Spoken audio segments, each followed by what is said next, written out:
In this lesson, we're going to learn a digital technique that allows us to soften our lines. This makes them look less sharp, less digital, and gives them a very smooth and professional appearance. And it looks especially nice when you eventually decide to color the piece.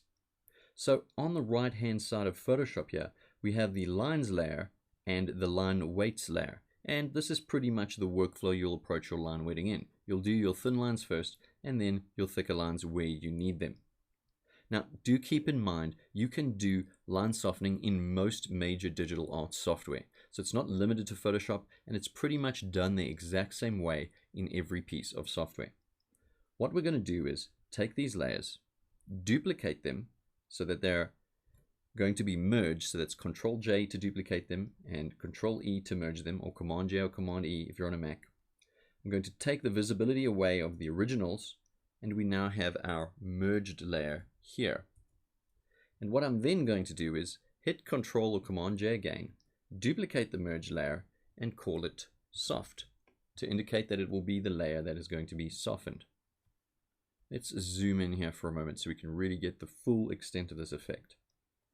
And what we're going to now do on the soft layer while it's selected is go to the filter menu, blur, Gaussian blur, and we're going to play around with the blur slider, which will literally blur everything on that layer. So we take the slider to 0, you can see that everything is very crisp and sharp, and maybe a little bit too digital looking. If we take it really far on the slider, everything is very poofy, maybe too poofy in this instance. What we want to do is blur it enough so that the lines seem to be glowing in a good way. When we're happy with that, we can hit OK. And what we want to do is just slightly lower the opacity on this layer so that the softening effect isn't too harsh.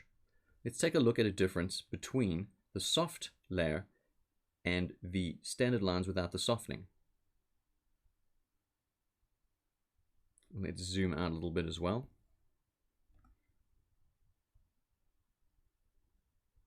Now, whether you decide to do this or not is completely up to you.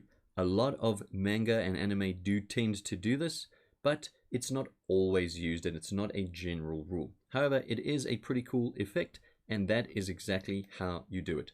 I'll see you in the next demos.